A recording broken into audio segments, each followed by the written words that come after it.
So, try ulit tayo magsagot ng isa pang problem falling under the category of principles of hydrostatic pressure. So, basahin yung problem statement. The configuration shown, what force directed at D, so meaning ito yung natin FD, is necessary to cause the system in its current equilibrium state. So, supposedly, if gas was used instead, ang tanong is, would the necessary force, yung FD pa rin ba natin, is actually to increase or to decrease? So, kung titignan natin yung current configuration, makikita natin dito, meron tayong at least 3 possible free body diagrams na pwede nating isolate. So, one, itong chamber natin involving water para eventually makuha natin FD.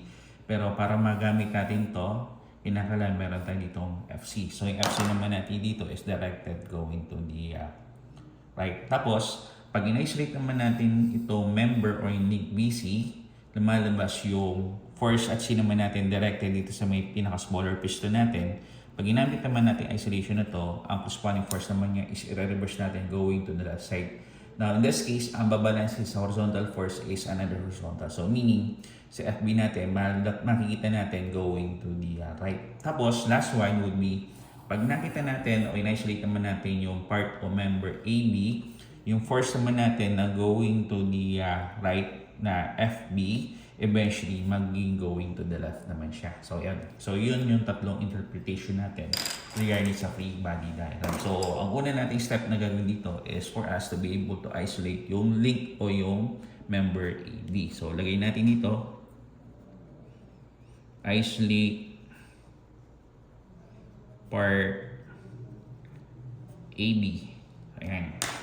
Isolate natin yung part o yung link AB. So, eventually, ito yung makikita natin. So, 1, then you have 2.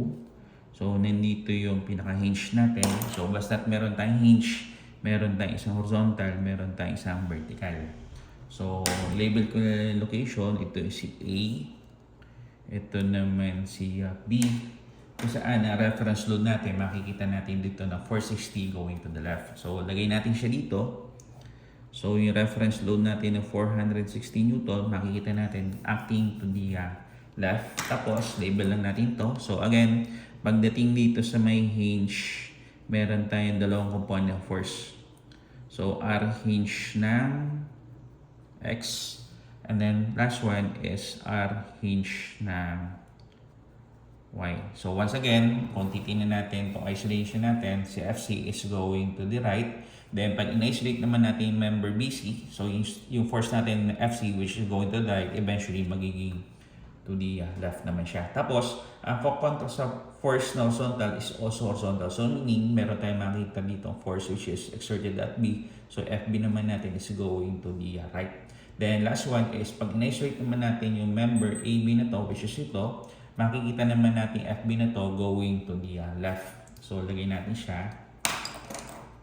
Ayan. So, ito ngayon si FB. Tapos, yung mga distances na involved, lagay na lang din natin.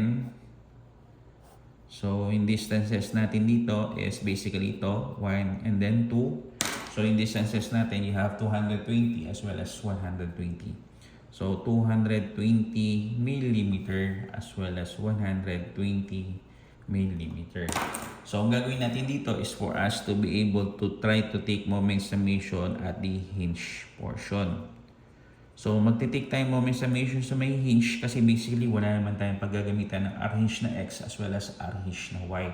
So, in this case, dito tayo iikot. Now, pag umikot tayo ngayon dito sa hinge nito, ang sign convention of 460 din since nagsalubong is actually negative, and then corresponding sign convention naman ng FB dahil along is actually positive.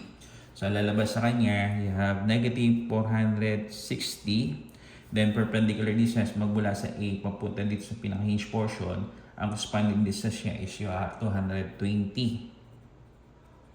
So ang sign convention naman FB natin is said to be positive. So positive FB. So, perpendicular distance naman is magmula dito hanggang dito. So, total distance natin is you have 120. So, since wala nga, is equivalent to 0. So, in this case, lumalabas na yung FB natin Tabilik natin yung value niya sa calculator. So you have 460 multiplied by 220 divided by 120. You have 843.33. So 843.3333 Newton. So yan, meron na tayo ngayong value ng FB. So once again, after na isolation natin dito sa may part AB, isolate naman natin dito yung part BC. So isolate natin, so sulat lang natin, isolate yung part BC. So once magkaroon tayong isolation on the part BC, ito yung lalabas sa kanya. Okay. So 1, and then you have 2. So ito ngayon si B, ito si C. So ito si B, ito ngayon si C, di ba? So in this case, yung FB natin dito, na which is going to the left, makikita pa rin natin siya dito. So by sa Newton's third law of motion, for every action, there's an equal and opposite reaction. So sabihin, we could use the same intensity of force, which is labeled as FB, pero in terms of direction, i-reverse natin siya. So sa concept kasi in equilibrium, ang kontra sa kapwa niya horizontal, vertical sa vertical. So in this case, yan siya. So with yung value ng FB natin, magsisilbing value ng FC. So ang value niya is you have 843.3333 Newton. So ayan. So meron tayo ngayong FC. Ayan. So next step natin dito is to use yung value ng force directed at C dito sa pinaka-last isolation natin, involving yung chamber natin containing yung water, which is an example of an incompressible liquid. So lagay na lang natin dito, isolate natin yung water chamber portion, isolate yung water chamber portion. So i-redraw lang natin yung part na to. So dalawang piston, larger piston and then smaller piston. So lalabas is basically ito. Redraw lang natin muna.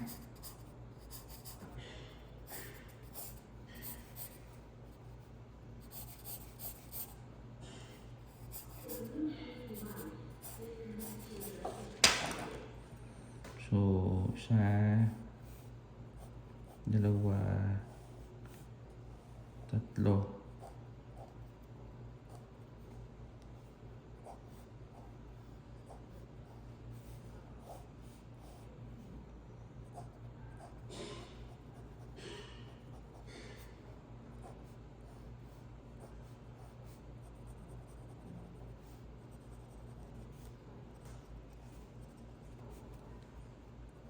so lagyan na lang natin ng kulay para ma-distinguish natin yung part. Ayan. So tingnan natin na meron tayong force exerted on the larger piston which is directed to the left. So we have here FD. Tapos kung titingnan natin itong small piston natin, meron exert na force on the part of C which is going to the right naman. So ayan.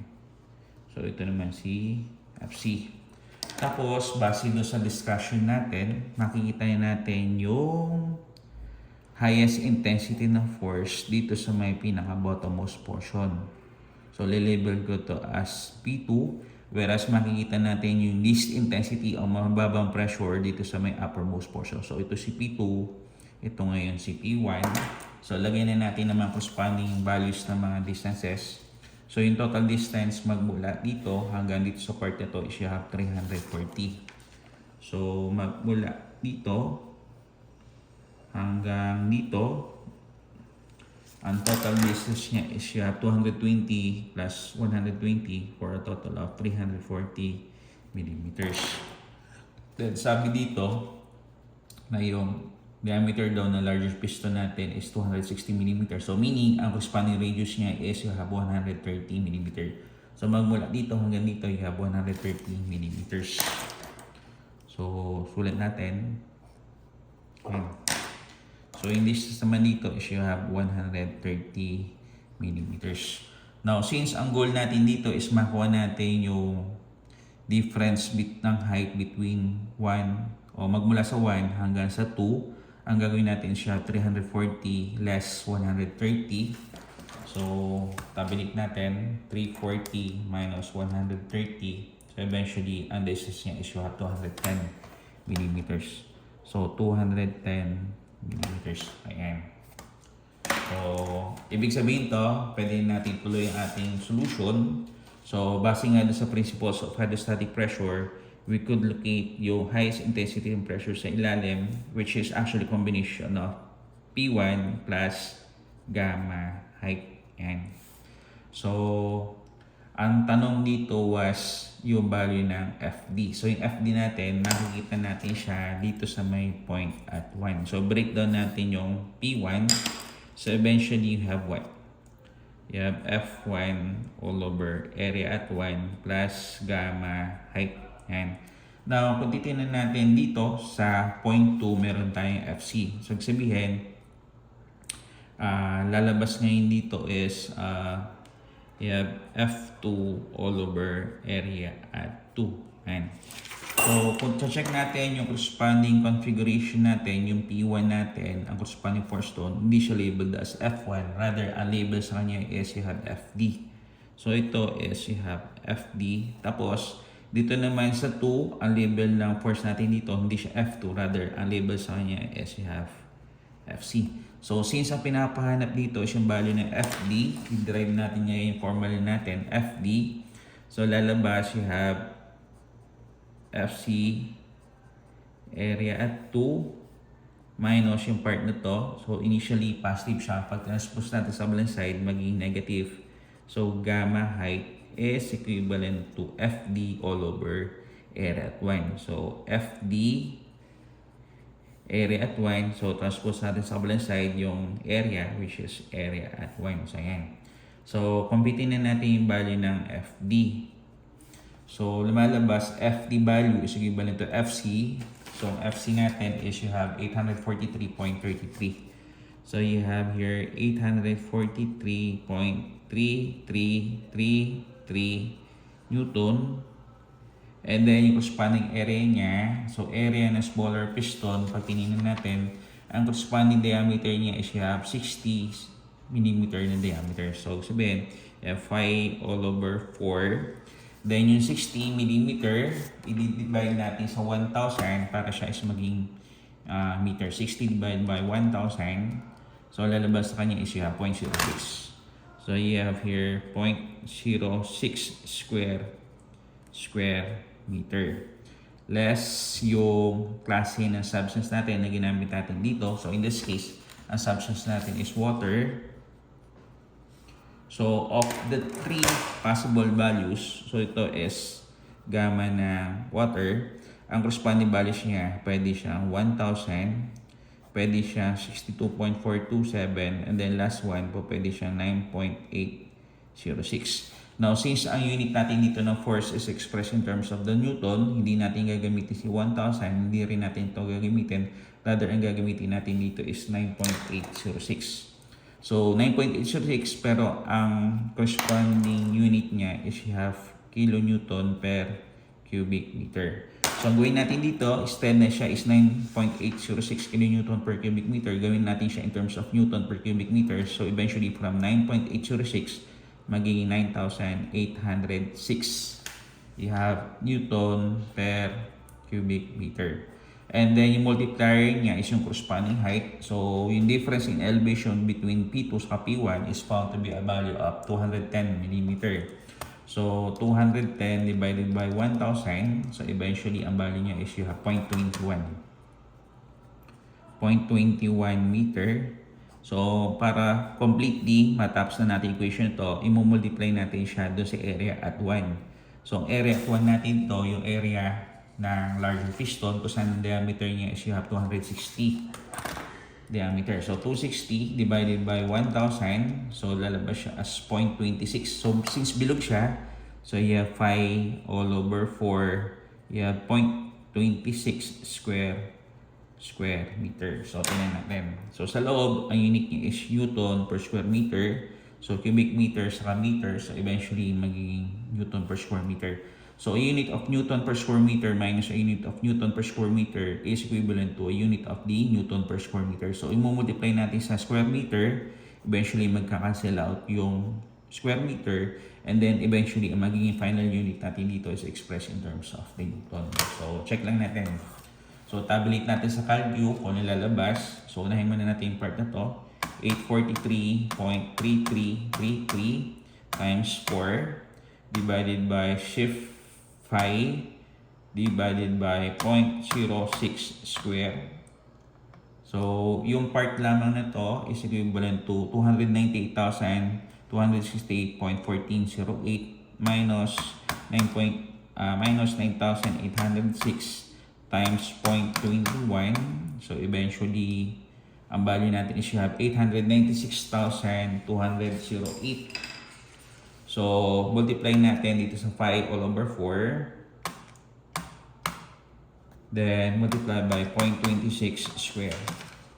So, lalabas na value dito ng force to be exerted. Dito sa D, supposedly water, yung pinaka-intervening medium natin sa loob, is you have 15,726.5938. So, sulit lang natin dito na yung value ng FD natin, you have 15,726.5932 Newton. Or in this case, you have 15.7266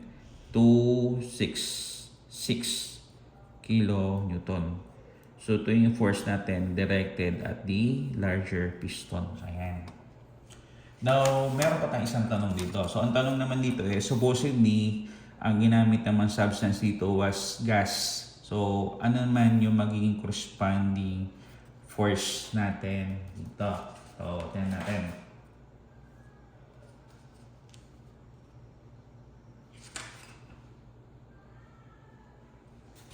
So, lagyan lang natin statement. So, sabi dito, now,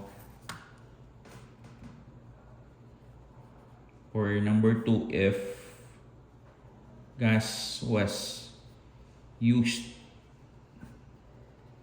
instead of water, what force FD is necessary? So, yan.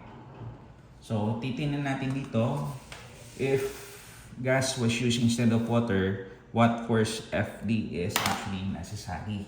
So, ganito yung magiging possible observation natin. So, lagyan lang natin ang corresponding illustration para mas maintindihan nyo yung concept.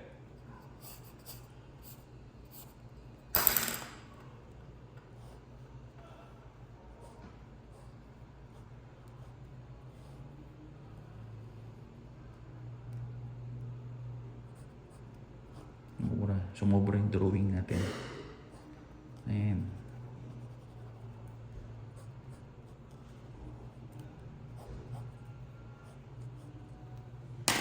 So, lagyan lang natin statement dito. Ayan. So, supposedly, ang substance natin dito was gas, no? So, ito pa rin si FD. Ito pa rin si FC. So, if gas was used instead of water, what force is actually necessary? So, meron tayong observation previously na na-discuss do sa principles of hydrostatic pressure in that pag meron tayong gas, ang gas pressure is not totally dependent upon the height or the depth.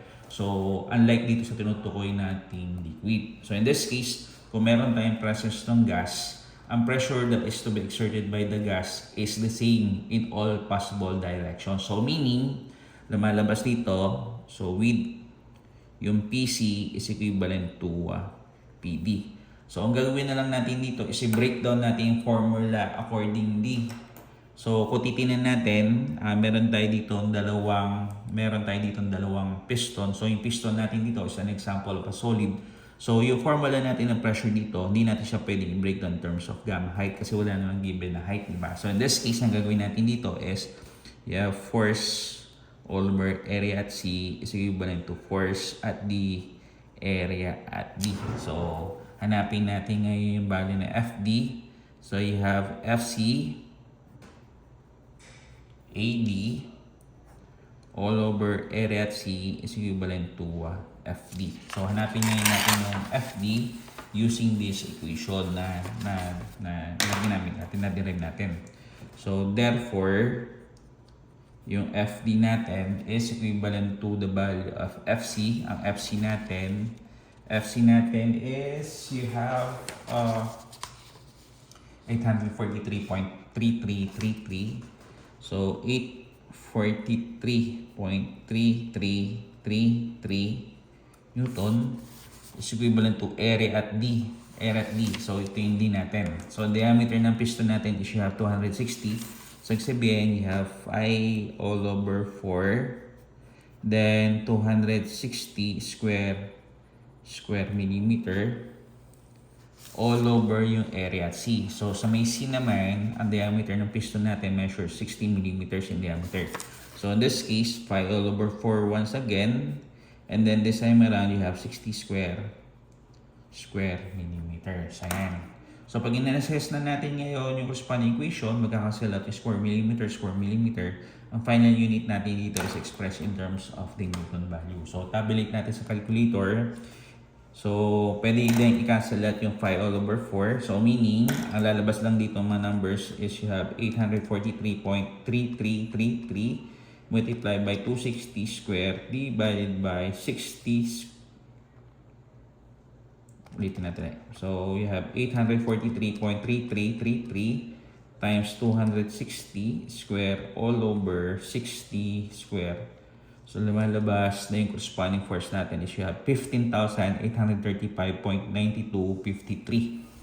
So, FD natin is equivalent to 15,835.9253 Newton or equivalent to 15.8359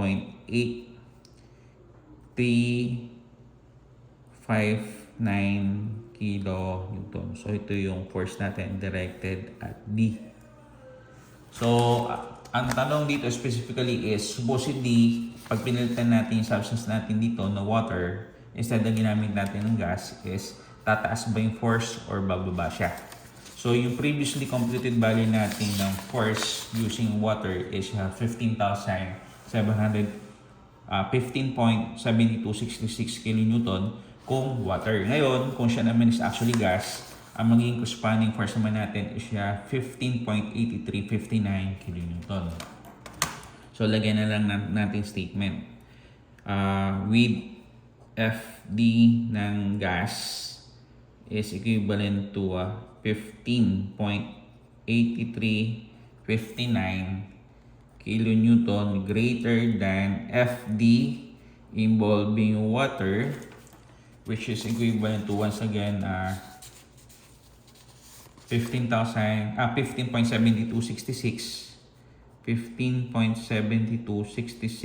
kilonewton. Therefore, force value actually increases.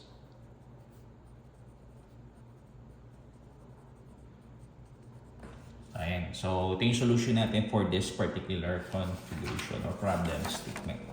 Ayan. So, ito siya. Ayan. Ito. Then, ito siya.